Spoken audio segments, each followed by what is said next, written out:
todo lo que viene de parte de Dios, del corazón de Dios para nosotros, es un buen mensaje. Le digo, se llama la sangre de Cristo, y vamos a Levítico, capítulo 16, versículos 33. Ayúdame, flaca, por favor, en la pantalla. Levítico 16, versículo 33.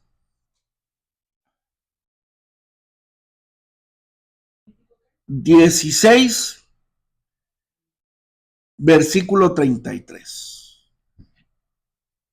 Dice, y hará la expiación por el santuario santo y el tabernáculo de reunión. También hará expiación por el altar, por los sacerdotes y por todo el pueblo de la congregación.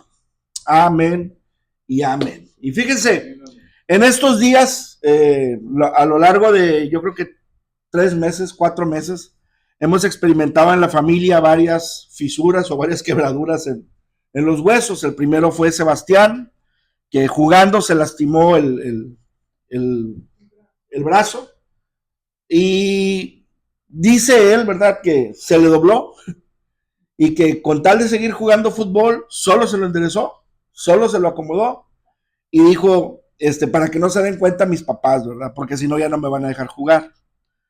Pasa el tiempo, él con el brazo ya medio arreglándose y se vuelve a lastimar. Y ya no le quedó de otra más que decirnos, ¿saben qué? Pues no dejé de jugar, ando así, pues ando lastimado. Pues ya sé más o menos el proceso, no tiene chiste, así, él viéndolo de esa manera, dijo, yo creo que me van a tener que enyesar, porque traigo aquí una bolita, siento aquí algo raro, y pues ya traía el brazo hinchado. Va a que se le trate, se le acomoda, ya estaba soldando el hueso, ya se estaba acomodando, y el fin de semana pasado, ya Sebastián ya pasó el proceso, ¿verdad? Ya se quitó el yeso, ya anda otra vez practicando su deporte, y este fin de semana pasado, que anduvimos por allá en un torneo de fútbol, le tocó a Emanuel. A Manuel le llegan por ahí 2 personas y uno de ellos le cae encima de la mano y se le quiebra este huesito, el que está aquí, que sirve para zapalancar y hacer pinza con el dedo gordo, ¿verdad? Fue lo que nos dijo el traumatólogo. Total, cuando Sebastián ve, ya todo un experto Sebastián, ¿verdad?, en huesos quebrados, ve a Emanuel y le dice, ¿sabes qué? Yo nada más de verlo sé que está quebrado. Y ya nos reímos todos, pues, ¿qué nos quedaba, verdad? Más que reírnos. Total, ya el huerco está enyesado también, ya trae la mano enyesada. Pero Sebastián me dijo algo que me dejó muy sorprendido. Dijo, no tiene ciencia, dijo, Emanuel se quita la venda que traía, que se le puso allá en emergencias, donde andábamos, y traía sangre, se veía sangre. Y pues y en la radiografía también se veía el hematoma con sangre, ¿verdad? Se veía un golpe con sangre, y de ahí viene lo que les quiero contar como introducción. Sebastián le dice, es normal, le dice Sebastián, no te asustes, porque pues Emanuel es muy nervioso, ¿verdad? Sebastián le dice, es normal, no te preocupes, es parte del proceso del cuerpo. Ya, caray, ya me salió doctor ¿no? Dijo, no, fíjese que cuando yo estaba pasando el proceso, dijo, pues quise ver qué decía ChatGPT o qué decía Google de cómo es el proceso. Y fíjense, cuando un hueso se quiebra, lo primero que actúa es la sangre. En parte de la naturaleza, de nuestra naturaleza, de la creación magnífica de Dios que es nuestro cuerpo y que no cuidamos. Lo primero que empieza a actuar en un hueso, a la quebradura de un hueso, es la sangre. Y fíjese, esto no es un detalle menor, es algo intencional del diseño de Dios. El cuerpo no espera. Hay una fractura, el cuerpo no espera. La sangre llega inmediatamente al lugar de la fractura, lo cual me trajo a este mensaje que el día de hoy les comparto. Dice, su acción es inmediata y cumple funciones fundamentales para que la sanación sea posible. Fíjese lo primero, forma un hematoma que inicia la sanación. Cuando el hueso se rompe, también se rompen los vasos sanguíneos cercanos. Esto provoca una hemorragia local y la sangre que se acumula forma un hematoma alrededor de la fractura, lo que decía Sebastián. Aunque puede parecer una simple hinchazón o moretón, este hematoma tiene un papel esencial. Es el primer paso en el proceso de curación, ya que crea un entorno que permite que las células reparadoras lleguen al sitio de la lesión. Dice lo que es la sangre. Número 2, limpia la zona.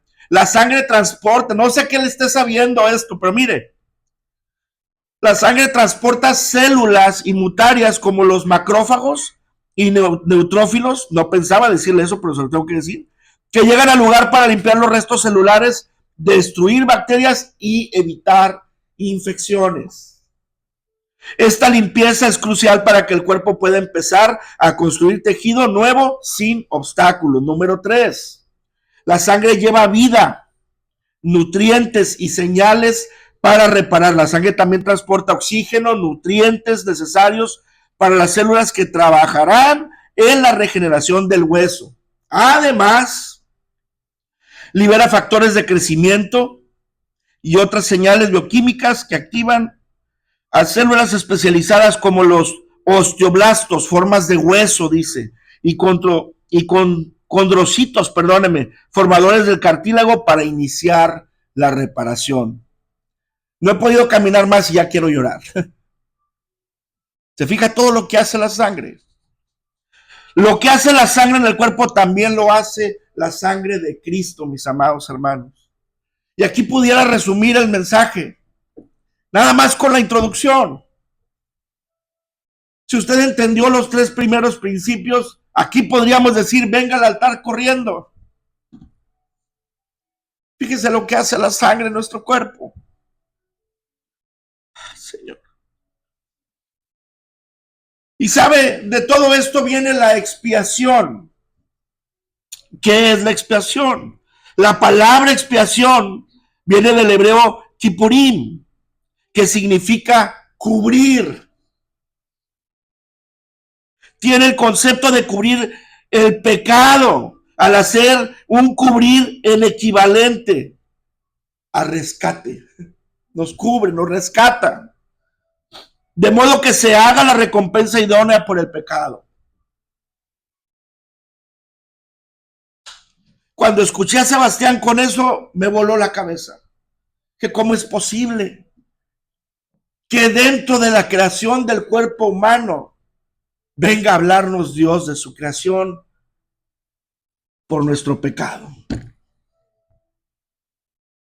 Fíjese, la necesidad de expiación en aquel entonces se originaba en el hecho, hablando del Antiguo Testamento, de que el pecado de Israel, si no se expiaba, lo sujetaría entonces a la ira de Dios. Tenían que ser rescatados. Así que el propósito del día de expiación para proveer de un amplio sacrificio para todos los pecados que pudieran no haberse expiado en los sacrificios ofrecidos durante todo el año anterior.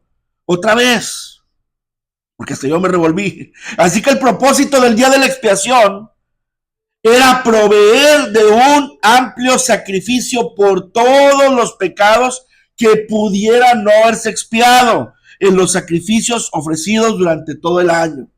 La expiación era muy importante, porque todo aquello que se hubiera rezagado por ahí, vamos a decirlo de esta manera, que se hubiera pasado nombrar, que se hubiera pasado considerar, la expiación lo iba a limpiar.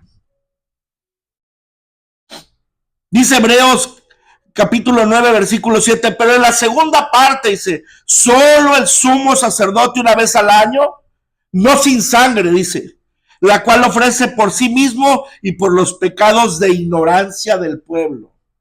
Lo que se me pudo haber pasado, lo que se me pudo haber olvidado, lo que ignoré de mencionar. Los de omisión, exactamente. Fíjese, por cuanto Dios deseaba salvar a Israel, perdonar sus pecados y se reconciliarían consigo mismo. Proveyó una vía de salvación al aceptar en su lugar la muerte de una vida inocente. El animal que era sacrificado, sin duda alguna, es de lo que estamos hablando. Estamos en el Antiguo Testamento, pero fíjese todo, quiero llevarle la historia. Este animal llevaba la culpa y el castigo de ellos y cubría sus pecados mediante su sangre derramada. Y de repente dices, bueno, ¿por qué un animal? El animal no era consciente del pecado. pero tenía que cubrir la sangre. Eran las sombras, dice la carta a los hebreos, de aquello que había de venir. Y el ceremonial día de la expiación, como dice Levítico 16, describe el día de la expiación, el día más importante en el año judío. Ese es el día más importante. En ese día el sumo sacerdote, vestido de vestiduras sagradas, primero se preparaba con purificaciones especiales. Luego, antes de hacer la expiación por los pecados del pueblo, tenía que ofrecer un becerro por sus propios pecados, porque si no, ¿cómo entraba él? Los primeros que damos la cara somos nosotros. Algún día he de responder yo por lo que prediqué aquí, por lo que le dije a usted. Sin duda Sebastián dio la introducción porque habló de la sangre, pero estamos hablando Biblia. Si me pongo a hablar de la vida de Sebastián, ¿qué lo edifica a usted? Si le pongo a hablar de la vida mía, ¿qué le edifica? Tengo que traerle palabra de Dios y algún día he de responder por eso. Fíjese bien, después tomaba 2 machos cabríos y echaba suertes. Uno se convertía en el sacrificio y el otro sería el chivo expiatorio, perdóneme. Mataba el primer macho cabrío, tomaba su sangre, entraba en el santuario detrás del velo y la esparcía la sangre sobre el propiciatorio, poniendo así la sangre entre Dios y las tablas de la ley que estaban bajo el propiciatorio. Leyes que ellos habían violado, pero ahora estaban cubiertas. ¿Por qué? Otra vez.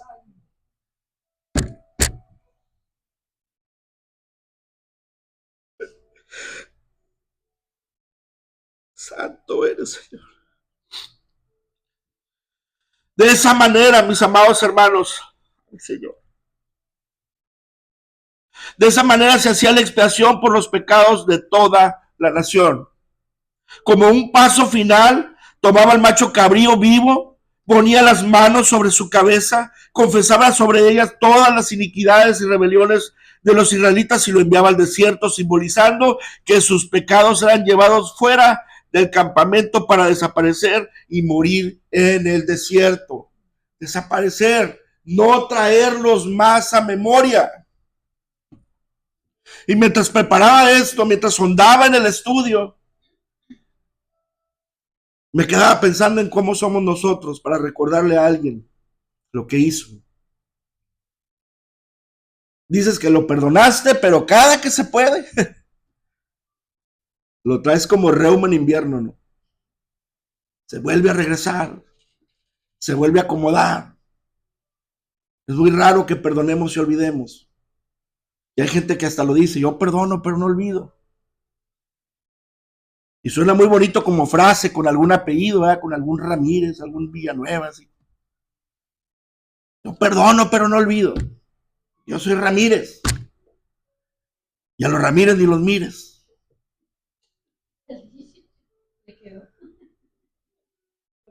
No, mis amados hermanos. Fíjese cómo lo hacían. Allá que se pierde en el desierto, allá en el fondo del mar. Entierra Dios nuestros pecados, allá se esconden y no los trae a memoria. Dios no es como nosotros. Estamos buscando la manera de hacer daño cuando no ganamos un argumento. No vayan a pensar que estoy hablando del matrimonio. Estoy hablando en general. ¿Verdad que no, hermanos? Fíjense, número 1. El día de expiación debía ser una reunión solemne, un día en el cual el pueblo ayunaba y se humillaba delante del Señor. Esa reacción recalcaba la gravedad del pecado y el hecho de que la obra expiatoria de Dios era eficaz solo para los que tenían un corazón ¿qué? Contrito y una fe que persevera, a que se humilla de verdad, a que pide perdón de corazón. Celebramos la Santa Cena y a mí me gusta que vengamos preparados, ¿verdad? Cada quien va a traer su ofrenda. Hablo de alabanza, hablo de adoración a Dios. No voy a pensar que voy a empezar con el Evangelio de la Prosperidad. Venimos con ese corazón a gozarnos, a darle la gloria a Dios, a participar de la Santa Cena. Y si no venimos así, si traemos algo, si traemos un dolor en el corazón, un coraje, algún pleito, algún apúrate que ya nos vamos. Porque a veces para llegar a la iglesia se hacen las batallas buenas. Me han contado. Levítico 3:27, a los 10 días, dice, de este mes séptimo será el día de expiación. Tendréis santa convocación y afligiréis vuestras almas, dice, y ofreceréis ofrenda encendida a Jehová. Era un día santo, un día de mucha atención para todos. Atención, no tensión, atención para todos. Estar atentos. Iban a buscar ser redimidos. La expiación. Fíjense, el día de expiación se consumaba la expiación, en el día de expiación, pero se consumaba la expiación, por todos los pecados y transgresiones no expiados durante el año anterior. Por eso le dije que esperara. Tenía que repetirse cada año de la misma manera. Cada año, cada año. Ahora, ¿dónde está Cristo? Ya lo vimos desde el principio, lo estamos viendo, lo estamos sintiendo al Señor. Y el día de la expiación está repleto de simbolismo que señala la obra del Señor, nuestro Señor y Salvador Jesucristo. En el Nuevo Testamento, el autor de la epístola de los Hebreos subraya el cumplimiento en el nuevo pacto de la tipología del ceremonial del día de expiación. Fíjese bien. Número 1.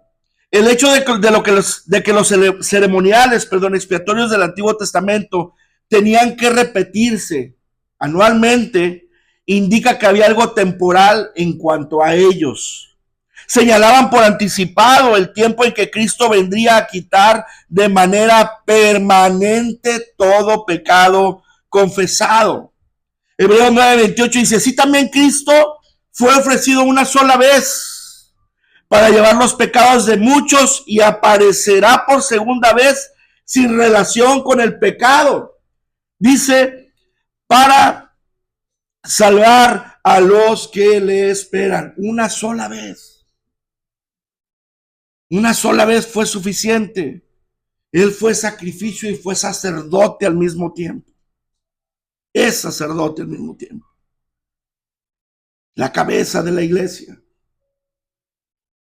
Los dos machos cabríos representan la expiación, el perdón, la reconciliación y purificación efectuadas por Cristo. El macho cabrío sacrificado representa la muerte expiatoria de Cristo por los pecadores como pago de los pecados. El chivo expiatorio enviado a llevar los pecados de la nación tipifica el sacrificio de Cristo que quita el pecado y la culpa de todos los que se arrepienten. Juan 1:29 dice, el siguiente día vio Juan a Jesús que venía a él y dijo, he aquí el Cordero de Dios que quita el pecado del mundo. Número 3, los sacrificios en el día de la expiación proporcionaban una cobertura del pecado, no una eliminación del pecado, cubría nada más el pecado, lo tapaban. Sin embargo, la sangre de Cristo derramada en la cruz es la suprema expiación de Dios por el género humano y quita el pecado de manera permanente. Somos lavados con la sangre de Cristo. La sangre de Cristo es suficiente para limpiarlo todo. No para cubrirlo solamente, lavarlo. Por eso decimos, somos lavados con la sangre de Cristo. Santo eres, Señor. Santo, santo eres, Padre. Cristo, como el sacrificio perfecto, pagó todo el castigo por los pecados y efectuó el sacrificio propiciatorio que calma la ira de Dios, reconcilia al creyente con él y renueva su comunión con él. El velo se rasgó.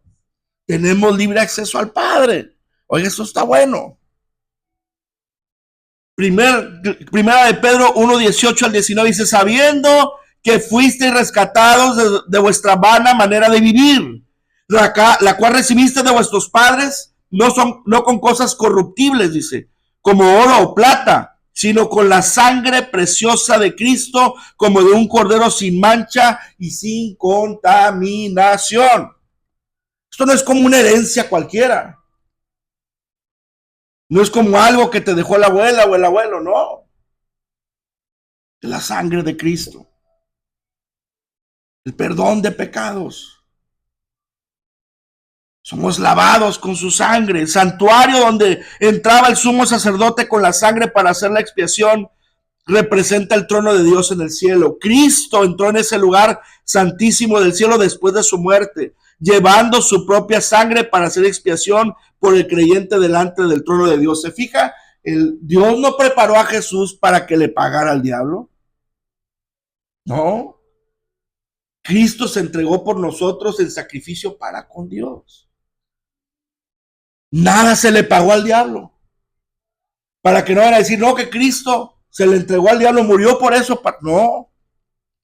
Tenía que haber un sacrificio, tenía que haber sangre y no cualquier sangre. Por eso envió a su Hijo a morir por nosotros. Alabado sea su santo y bendito nombre. Hebreos 9, 7 al 8 dice, pero en la segunda parte, solo el sumo sacerdote una vez al año, no sin sangre. Acá le estoy diciendo lo mismo, perdónenme. Efesios 2, 8 al 10. Dice, porque por gracia sois salvos por medio de la fe. Dice, y no de vosotros. Y esto no de vosotros, pues es don de Dios. No por obras para que nadie se gloríe, porque somos hechura suya, creados en Cristo Jesús para buenas obras, las cuales Dios preparó de antemano para que anduviésemos en ellas. Vamos a andar en esas obras porque tienen que ser el efecto de lo que ahora usted y yo somos lavados con la sangre de Cristo. Somos nuevas criaturas. Todo eso ya pasó. Y si andamos con un pie dentro y un pie fuera, cuidado, mis hermanos. Estamos desechando la cruz. Estamos menospreciándola. Sin duda no la ganamos nosotros, esa batalla la ganó el Señor. Nosotros la reconocemos, la aceptamos y decidimos cambiar por ello, por la sangre de Jesús, por esa sangre que todo cubre, que todo limpia, que todo cambia, que todo transforma. Como los sacrificios de animales eran un tipo del perfecto sacrificio de Cristo, mis hermanos, y tuvieron su cumplimiento en el final sacrificio de Cristo de sí mismo, ya no hay necesidad de sacrificios de animales después de su muerte en el Calvario. Ponme por favor, flaca, Hebreos 9. Ayúdame con eso. Versículos 12 al 18. 12 al 18 dice, y no por sangre de machos cabríos ni de becerro, sino por su propia sangre entró una vez para siempre en el lugar santísimo, habiendo obtenido eterna redención. Versículo 13. Porque si la sangre de los toros y de los machos cabríos y las cenizas de la becerra rociadas a los inmundos santifican para la purificación de la carne, cuánto más la sangre de Cristo, el cual mediante el Espíritu eterno se ofreció a sí mismo sin mancha a Dios, limpiará vuestras conciencias de obras muertas para que sirváis al Dios vivo. Dice, así que por eso es mediador de un nuevo pacto, para que interviniendo muerte para la remisión de las transgresiones que había bajo el primer pacto, los llamados reciban la promesa de la herencia eterna. Versículo 16. Porque donde hay testamento es necesario que intervenga muerte del testador. Porque el testamento con la muerte se confirma, pues no es válido entre tanto que el testador vive. Versículo 18 y último dice, de donde ni aún el primer pacto fue instituido sin sangre. Vimos la importancia de la sangre en una herida de un hueso. Como la sangre, por diseño perfecto y hermoso de Dios, como la sangre empieza a hacer su trabajo. Como la sangre empieza a formar, empieza a limpiar, empieza a hacer una atmósfera dentro de esa fractura para poner las condiciones y que ese hueso sea sanado. Increíblemente, cuando vimos la radiografía de Sebastián, el primer quebrado, ya había un huesito ahí, un callo, como un callito, como un bordito que se había hecho. Me imagino la pegazón que se hace con las mezclas de esto de cola loca, del blanco con verde, y lo empiezas a mover, lo revuelves y cambia a un color más suave, a un verde más suave, y luego lo pones en donde esté fracturado y se hace una especie de callito, lo acomodas bien y sella. Así se veía ese hueso en la radiografía. Cuando las llevamos ya después del tiempo preciso, del tiempo recomendado por el doctor. ¿De dónde salió eso? Dije, ¿cómo se formó? Evidentemente el doctor dice, ¿sabes qué? Él está joven, tiene 14 años, está grandote, ¿verdad? Pero su hueso está nuevo, se regenera rápido. El daño que había prácticamente se perdió, incluso se reforzó con esa callosidad. Ellos le llaman callo, ¿verdad? Que se arma ahí en el hueso. Cuando venimos a Cristo, quebrados, destrozados, la sangre de Cristo, mis amados hermanos, trae nueva vida a un corazón herido. ¿Cuánto más si ese corazón herido viene contrito, viene humillado, viene reconociendo la necesidad de la sangre de Cristo? Yo no puedo limpiar lo mío. Yo no puedo curar lo quebrado que vengo. Necesito la atmósfera. Necesito las condiciones que solamente la sangre de Cristo me dan para yo poder seguir adelante. Y su sangre lo tiene todo.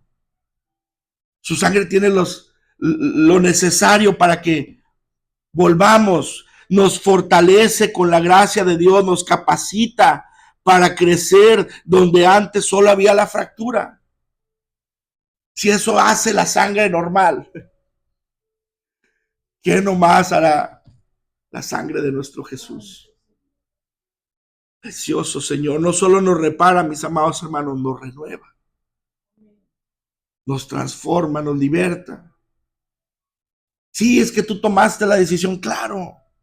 ¿Quién no se rinde ante la sangre de Cristo? ¿Quién no se rinde ante ver el sacrificio? No habíamos tocado un solo texto bíblico y nada más con la introducción de lo que hace la sangre. Ya estábamos reconociendo al Salvador. Ya estábamos sabiendo para dónde iba el mensaje.